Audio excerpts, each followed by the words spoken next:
Hi YouTube, welcome to my channel. Today I have been attempting the thermostat on the MG ZTT. Now I purchased the car back in early November, end of October, early November. You know all about that.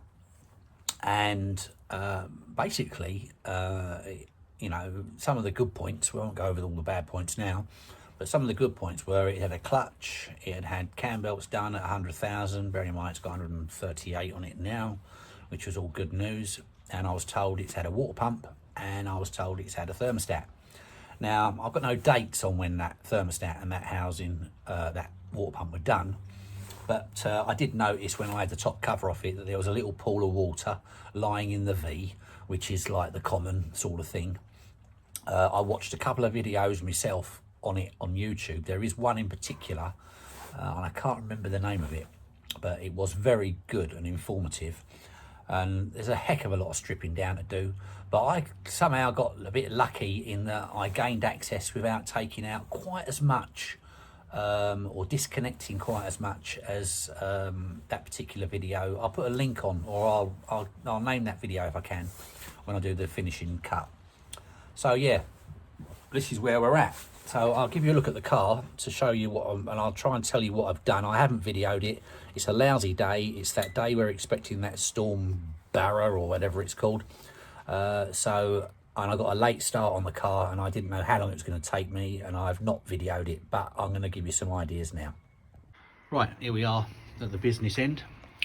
I have, I'll show you the actual area. I've cleaned that area out. It was I've taken some pictures which you will have seen.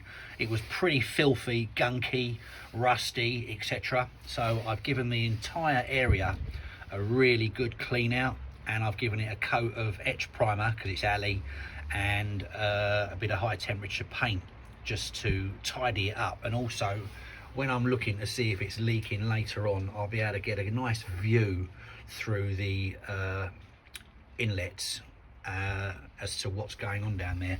But you'll see I've also changed the thermostat, the temperature gauge sender. I've cleaned up all the ports as best I can, but the most interesting thing about this all is that I haven't had to remove the old variable timing thingy bobby. It's loose, but I was able to lift that off, and I was able to leave pretty much the whole car intact. I disconnected the throttle cable, but I didn't really need to, and a number of other little plugs all over the place, which I'll have to put back later. But basically, all I removed was, in effect, if I rest it there, was that piece there, which is done with 1, 2, 3, 4 bolts, 1, 2 and 3 underneath. They're going to be a pain in the ass to put back, but I left my injectors intact. I've seen other videos where he's taken injectors out and stuff like that. So I'm hoping that, fingers crossed, you know, a couple of little pipes have been disconnected, mainly the vacuum hoses, etc. But it's just pretty much intact. I did disconnect the battery, and also I took the live wire and leads off the alternator, but I don't honestly know if I had to do that or not. So I am going to start to put it all back together again now. Let's show you the old bits and pieces and the problem that actually was. I had various little leaks. I had a trail of water lying in that V, and I have discovered on further examination that you can just make out there's chunks missing out of that. There's a whole load of it missing off the end of there, and also the actual body itself of the thermostat. Where was it?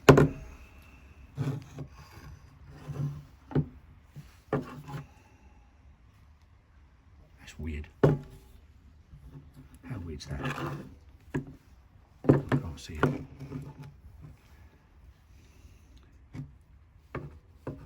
There it is.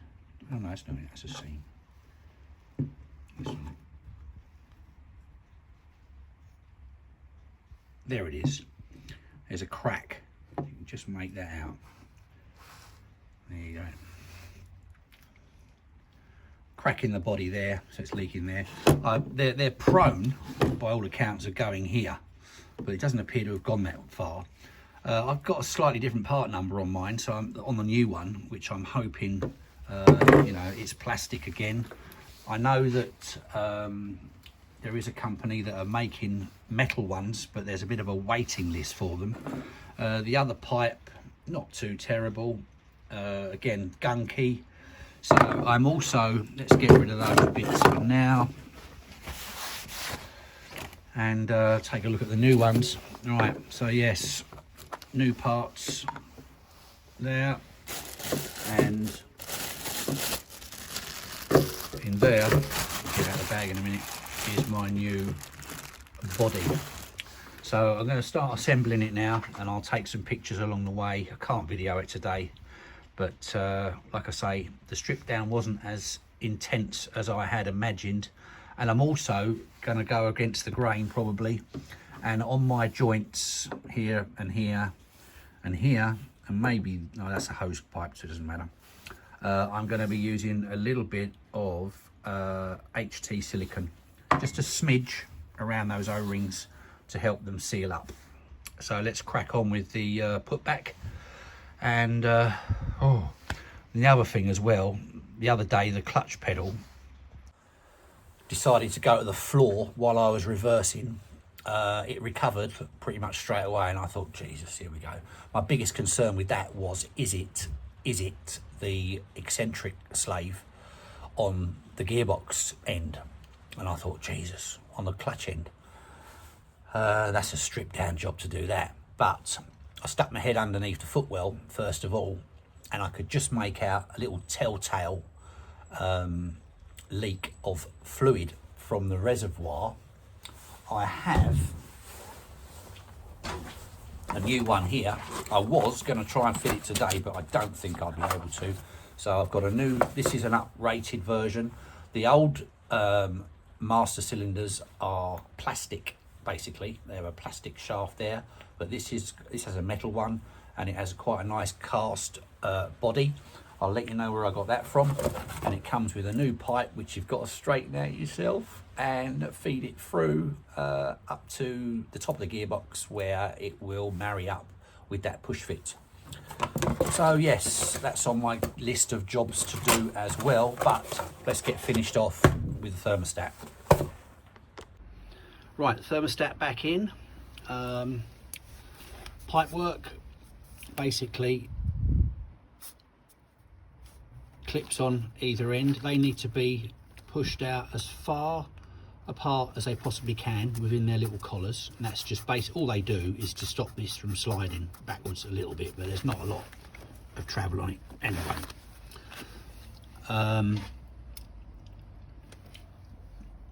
I use my silicone around the seals just to give them a bit of lube. That one, the back one, is a bit tight to get in. I put it in first and then left enough room for me to be able to slide the bracket of this one underneath it, which is done. 1, 2 and 3 hoses connected. Something I didn't mention earlier, when I took the manifold off, this port here that I've got my finger in at a minute was absolutely solid across with corrosion. So I've cleaned that port out. That would have been affecting the cooling of that head. So that'll be one to watch. I've got a new gasket to put in here, which I shall do in a moment, and then clean that face up, and then I can start to put it all back together again. Looking at the inlet before I put it back on, I've discovered that where I said I cleared that debris that wasn't in terms of corrosion, this is actually blanked off here. It's not a waterway at all, so it's just furred up because it doesn't get any use, but that's okay. The other one's clean, so I'm going to put it back together with a new gasket. Right, everything's back together. I did have one little problem in the interlink pipe for the fuel rails. There is a tiny O-ring in there which I evidently pinched while disassembling it. Subsequently, when I put it all back together again, I realised the O-ring was damaged. It had a little chunk out of it, one of those green fat things it was, and I didn't have anything to hand in terms of, I've got loads of O-rings, but where were they? In the van, and the van was at home. It was pouring down with rain, it was windy, it was that stormy business last night. I was here for hours trying to sort it out, but without any joy. So I found online, I think it's a company called E-ZEE. They do basically everything, seal wise, O-ring wise, for the MG. So I've ordered, they do a complete kit for all the, I think it involves 28 of the O-rings for the fuel rails, injectors, etc, etc. So I've ordered a set of those. They're about 25 quid, but nevertheless they're the right ones. They're Vitrile, I believe, which are fuel resistant, etc, etc, because some O-rings will decay with that. I've used black one to sort it out for the time being, but it's all back together again. I've run it up and everything seems to be cushy. I will show you the finished article so we can have a little look at it now. Okay, like I said, I loosened off these bolts here, which pretty much allowed me to lift up the intake, and I had to remove 1, 2, 3, 4, 5 and 6 bolts on the inlet manifold. Now I didn't take my injectors out. I released these clips on the tops of the injectors and lifted the rail out of the injectors. Not a bad idea. There are O-rings again on here, so be careful. They're quite robust ones, but be careful when removing those. And the problem I had was with the O-ring that locks inside there. Now I've used, in actual fact, I believe only one came out of it, but I've used 2. It's running fine now without any leaks whatsoever. When I first fired it up, it threw fuel absolutely everywhere. But anyway, if you look in there, you'll see that the new thermostat is in there. The bottom is nice and dry. This was full of petrol down there because of the fuel leaks, so I've had to suck a lot of it out, and I think it's destroyed some of the paint. But it's been running for a little while. I'll give it a little fire up now. You will notice my vacuum pipe is knackered here and here, so there is one online, but it's about 45 quid. I probably will replace it, but for the time being, it's okay for now. Everything else is done. I've got no leaks. I'm leaving the cover off so I can keep an eye on it and have a quick look when I get back home, just to see if anything's going on. Like I say, that's it building up there. It was being out of there. Yeah, sweet as a nut, happy with that. One of the other annoying things with this car for me is the drone and the deep note from the exhaust pipe when you're driving it, just like normally. You know, the Porsche, don't get me wrong, the Porsche makes a noise, but it's, you know, you put your foot down and it winds up and it makes a racket and it sounds absolutely lovely. But the trouble with the ZTT is that drone is there all the time. So I have done, I'm going to make a baffle, or 2 baffles should I say, for the tailpipe, and slide them in, and I'll use the tailpipe tip, the chrome tips, to keep it in place, and just to see if I can take the note away. I've done a little trial now in the fact that I've put some wire wool up the tailpipe and locked it in, just to see whether it's made a difference. As soon as I put it in there, the pipe's breathing okay. It's coarse grain wire wool, so that will be I'm going to try that out, see if I notice any difference while I'm driving it home. As for the master cylinder, I was going to do that this morning, but I've spent an hour messing about getting those O-rings right on that pipe.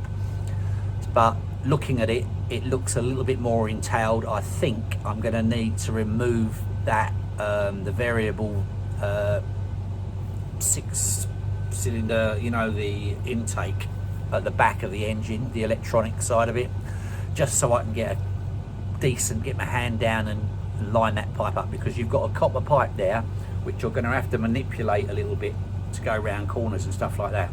And I thought, it's not, you know, people say I'll just take the battery out, but I think to do it properly, that pipe is also located along the bulkhead in clips all the way round to the top of the bell housing where it goes into the eccentric slave. So I'm going to leave that for a day that I've actually got clear to do it. After last night's, I spent probably 2 hours trying to make that work, and it didn't. I have, like I say, ordered a set of O-rings for the entire fuel system, and I'll probably buy that vacuum pipe. I just didn't want to, things like the vacuum pipe, until I really get to know the car and know that I've not got anything major going to go wrong, or anything else that's expensive, or may even think to me, right, that's it, I've had enough with it. I've still got the front end to do. I will be doing that as soon as the stuff arrives. I'm going to strip the front right out, but for now, that's the thermostat housing. Like I say, there is a good video on there from another guy. I'll try and list the name of it, but he was very thorough, and he took virtually everything out of the way, whereas I found quite soon on that just by obviously disconnecting throttle cable and vacuum pipes and a few plugs here and there, I was quite able, once you've lifted the top piece off, it was quite easy to get that inlet manifold out, and I was there. So I didn't actually remove as much as I thought I was going to, which was a bit of a relief. But still, anyway, thanks for watching. Hope that was of use to you. Like and subscribe. I've got more stuff coming on the way. I've got a rear window that's, the motor's running, but the window doesn't move on the rear door. So that's something else to be done. And of course the suspension. Oh, and I've just changed the rear shocks as well. So I'll throw a picture up of that. They were corroded to death, and one was leaking. So another good job done as well. We're getting there, slowly but surely. Anyway, thanks for watching. Take care for now. Bye.